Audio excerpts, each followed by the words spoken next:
Welcome to Applicata Biblia. My name is Mark, and thank you for so much. Thank you for stopping by. As we get into a little bit into God's Word, and we are continuing in the series A Walk Through the Bible, and we are in lesson 33, Ruth chapter 2. We're going to talk a little bit about Boaz. Now, this is depending on which historian you look at, likely during the time of the judges or something like that. It's before the kings, definitely. And as we saw in the last chapter, this story is very much about Naomi as well as Ruth. And Naomi has provided for Ruth a good enough home for a while until all their husbands die. And Naomi tries to send Ruth back to her peoples because she's going back to her people, right? But Ruth says no, and she gives this very heartfelt speech. You know, your people are my people, your God is my God. Where you go, I will go. You know, I'm going to die with you. That's, or whatever. You know, that's basically what she's saying. And we noted that for some reason, that is the conclusion that Ruth had to come to in her own mind. She saw some, hopefully, because the story doesn't say it outright, but you assume that there is some godliness in that family. And that is just normal, right? That's normal in a healthy, godly family, that the people in the family and the people who visit with that family understand that their standard is God. And so love is, of course, the pinnacle of any family. Okay, so what happened in the last part of the story? Well, in the last part of the story, they're going back to their home of Israel, right? They're going back to live there. So there's a couple of things that I ask the students to look up. Do you remember where the Moabite nation comes from? Well, the Moabite nation comes from Lot. Now, if you remember, I don't know if you do or not, Lot was the nephew of Abraham. So these people are all related in one sense or another. So, and what are the rules for gleaning? And I list a few chapter verses and things here, and I'm not going to go through them. I just want to say there was rules for gleaning. This was part of the law. God said to the people who have, right, to the people who have sown a crop, and God has blessed them with rain and made their crop increase, God gives them rules to be good to their fellow citizens who don't have. That is what gleaning is about. And basically, if you drop something, you don't pick it up. And you don't glean, you don't harvest your crop all the way out to the edges. You leave the edges alone. And you let the poor people come in and take what they can get from the edges. If you drop a sheaf of grain, you leave it. And so this is just something that God does to provide for people who don't have food. And so this is what we're going to see Naomi and Ruth especially take advantage of this so they can survive. First and foremost, everybody sees Ruth come in. They know that she's not of their people.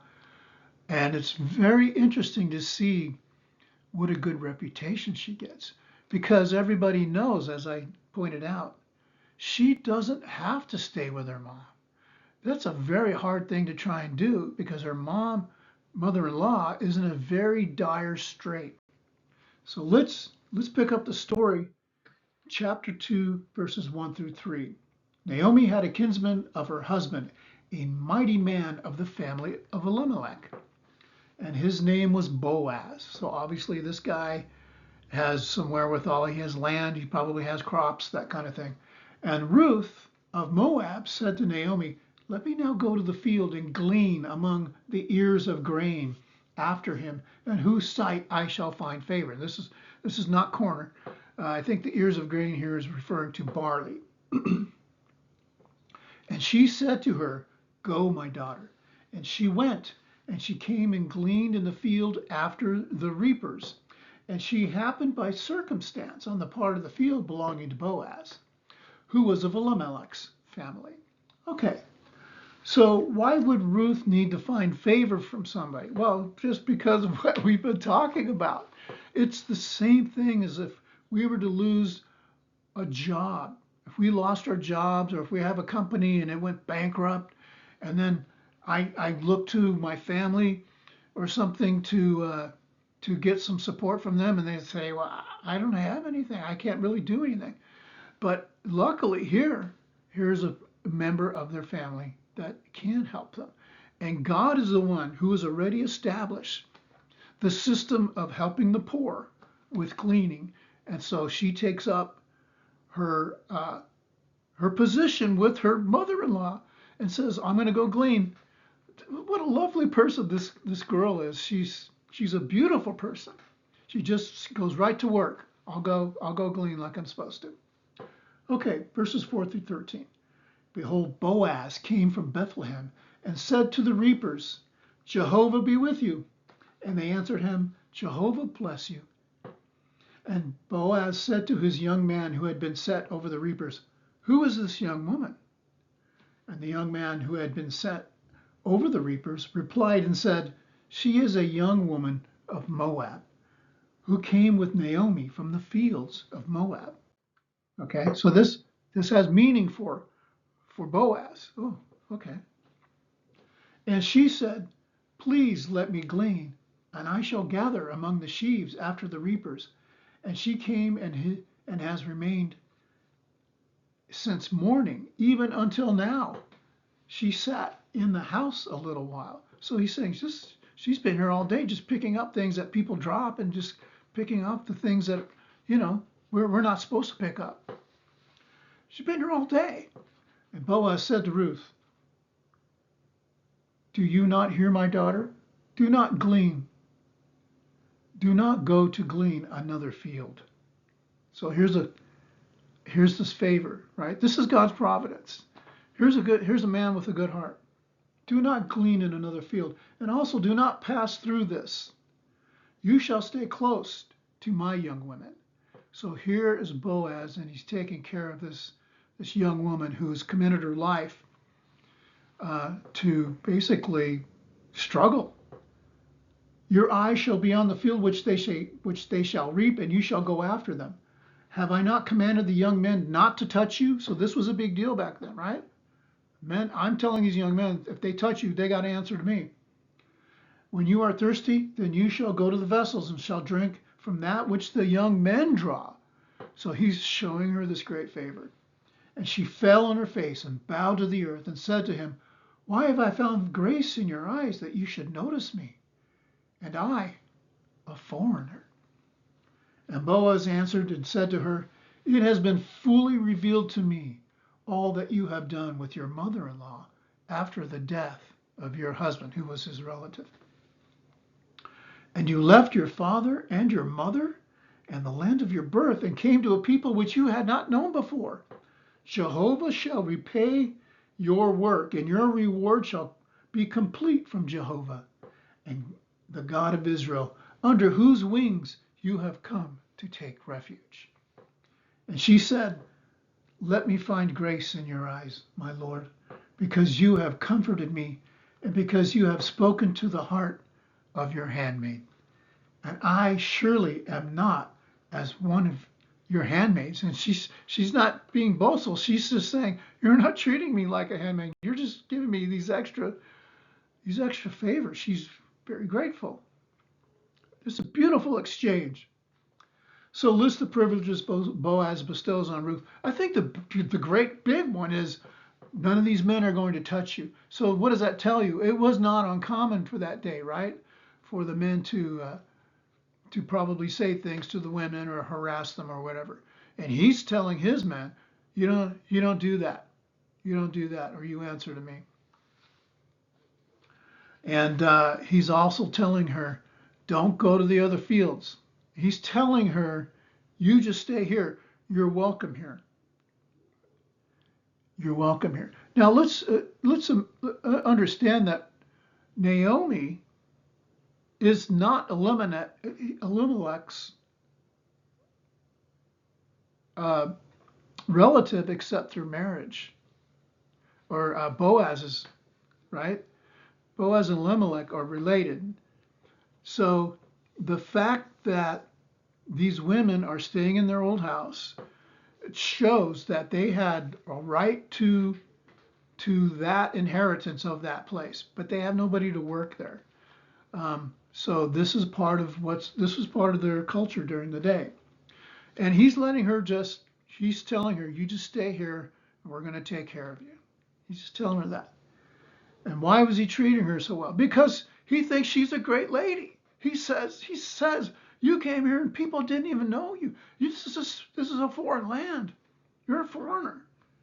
You're not even of us, but you chose to be with Naomi. And he saw the great love of what that meant. And he's touched by it. And I think that's great. Okay, 14 through 23. Boaz said to her at mealtime, come here. There's some more privileges, right? She gets to drink water from where the guys get it and all this stuff. At mealtime, come here. You shall eat of the bread and dip your morsel in the vinegar. And she ate at the side of the reapers, and she reached out roasted grain to her. And he reached out roasted grain to her. And she ate and was satisfied and had some left over. And she rose up to glean. And Boaz commanded his young men, saying, she shall glean even between the sheaves. Let her get in there, okay? He's given her best access. You shall not cause her to be ashamed. In other words, you leave her alone. And pulling, you shall also pull out for her out of the bundles, and you shall leave some behind. Okay? He's telling them to take care of her. Oh boy, I love this story. This Boaz character is such a good man. He's so good. And she shall glean, and you shall not restrain her. And she gleaned in the field until the evening and beat out that which she gleaned, so she has to hit it against the floor to get all the seeds out. And it was about an ephah of barley.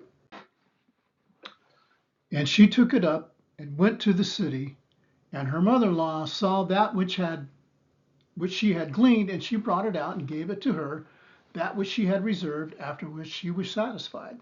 And her mother-in-law said to her, where have you gleaned today, and where have you worked? May he who noticed you be blessed. And she told her mother-in-law with whom she had worked, and said, the name of the man with whom I have worked today is Boaz. And Naomi said to her daughter-in-law, blessed is he of Jehovah, who has not forsaken his kindness with the living and with the dead. And Naomi said to her, the man is near kin to us. He is of our redeemers. And Ruth of Moab said, and he surely said to me, you shall stay close, near to the young men whom I have, until they have completed the whole harvest which I have. And Naomi said to her daughter-in-law Ruth, good, my daughter, that you go out with his young women, and that men may not attack you in another field. And she stayed close to the young women of Boaz to glean until the end of the barley harvest and of the wheat harvest. And she lived with her mother-in-law. Okay, so look up what is an ephah in the Bible dictionary. I asked students to look that up. What is it? And it was like 6 gallons. So, that's a lot. I mean, if you imagine, if you bundled that up in a big cloth or something, she had a lot. She brings it back, and Naomi is impressed. And it's just such a beautiful story. We see that Ruth has like good news. This is good news. This man is being nice to me. And what we see here, though, is these people are godly. They have Jehovah God in mind. When Naomi decides to go back to Israel, it's because God had given her people food. So we see that they are godly. They are thinking about God. And this is kind of opposite of what we've seen these last several times in in Judges, where people are just leaving God constantly. They're committing all kinds of goofiness with idolatry and things. And so this is very, very much kind of counter to what we've been seeing. These are godly people. They understand who God is and what is recognized in the source of blessings in the story, which they know it's God. And this is like a refreshing story, right? After all these things that we've been seeing. And how should this knowledge affect our giving to others, especially of the faith? Well, it's very much the Christian paradigm to be this way, to see God as our standard. He's the one who reveals to us how we are to act towards the world in general and towards one another. Now, I say those of the faith because when you read through Acts and you're looking through the scriptures, the church, if you're a church member, if you've been converted to Christianity, the church is our, of course, after ourselves and our families, is one of our main concerns. We want to make sure that the people in our midst are taken care of and that sort of thing. And that is, that's kind of the order of things, the things in our family and then the things in our church. And when we go outside of that, if we have a calling to take care of people who are outside of the church, that's okay. Churches aren't necessarily given that authority, but I don't know if I care if churches decide to do it. There are lots of ways churches do it where they say, if this doesn't impact your giving to the church, we're also going to do this. Because it's expedient, I think, for when people get together, when they're at church, to go, here's the work we want to do. It won't affect our helping of the church, but here's what we want to do. I don't have a problem with that. So that's that part of the story. And it really is beautiful to see because these people are godly. It's good to see some godly people for a change after Judges. Now, as far as the rest of the story, Naomi tells Ruth to go to the threshing floor and uncover, go see where Boaz goes to sleep and uncover his feet and lay down at his feet. And when he confronts you, you just say, you ask him to cover you and he will take care of the rest. And so she does that. She finds him, she lays down at his feet. He wakes up and he says, well, who are you? She says, I'm Ruth, your servant. And she asks him to cover her, and I'm assuming there's some kind of symbolism behind that. There, I don't know what that means. There's some sort of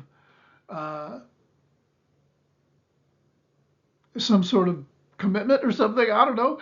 But anyway, he basically starts talking to her, and he says, I think you're a wonderful woman.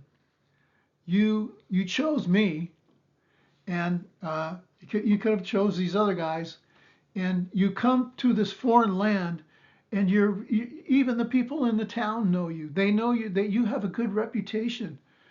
Why? Because she's being kind and she's showing love. These are the Christian attributes. Jesus himself is basically emulates that, and he tells us, love God and love your neighbor.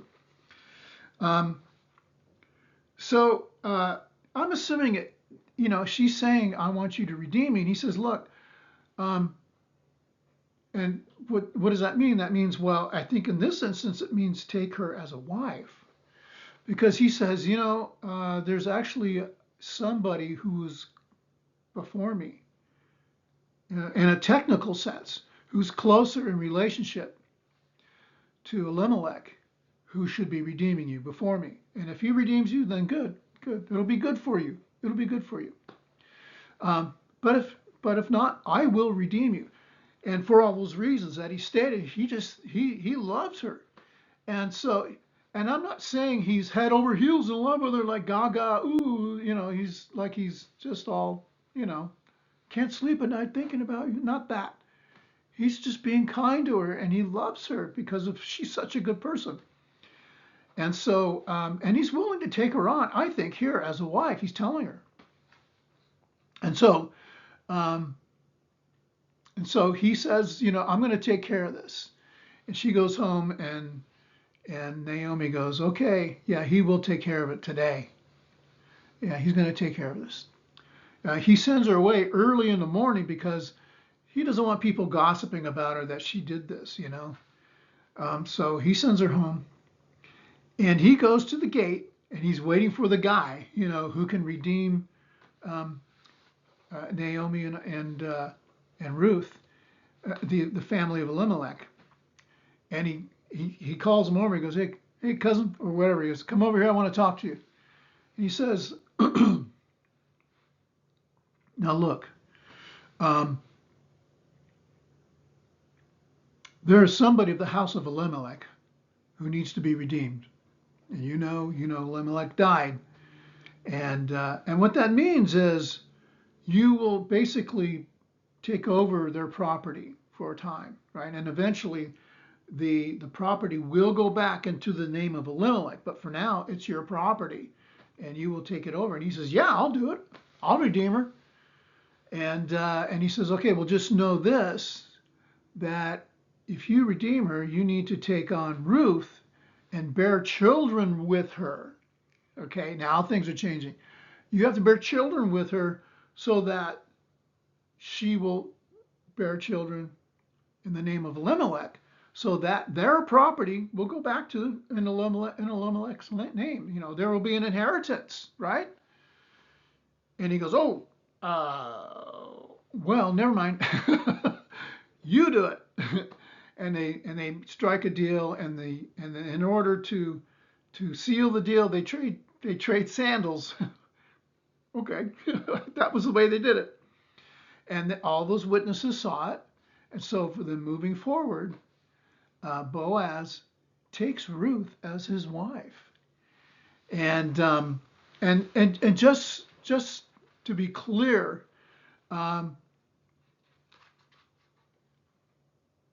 those children will likely go on to be part of Elimelech's lineage and part of Boaz's lineage as well. I'm not sure, but I'm assuming that that there was something that happened in that sense.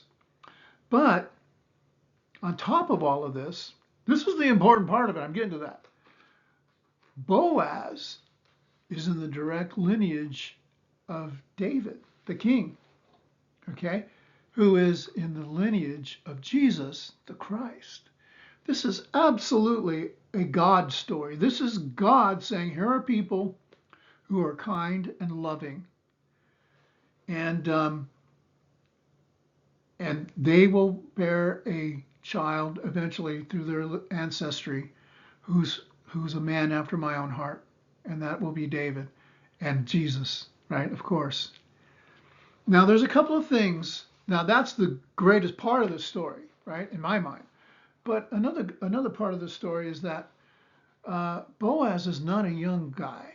He's not young, and so this love that we're seeing is not necessarily I am physically attracted to you and love you that way. No. Now I don't know if Ruth was beautiful. Maybe she was. I don't know. Or maybe Boaz was older, but was still, handsome. Obviously, he was still viable because he was having children later. But this is a story about love, and it has less to do with the way people look and more about their center. And their center is on God. And through God, this thing happens. And it kind of has to happen this way. We see these actions of mercy and grace and kindness, and it's just a beautiful story. Okay, that's it. That is the summation of this story, and we've got a couple of more to go to finish out the Judges part of this, and then we'll get into the Kings, which is book 3. We're still in book 2. Thank you so much for stopping by, and we'll see you later.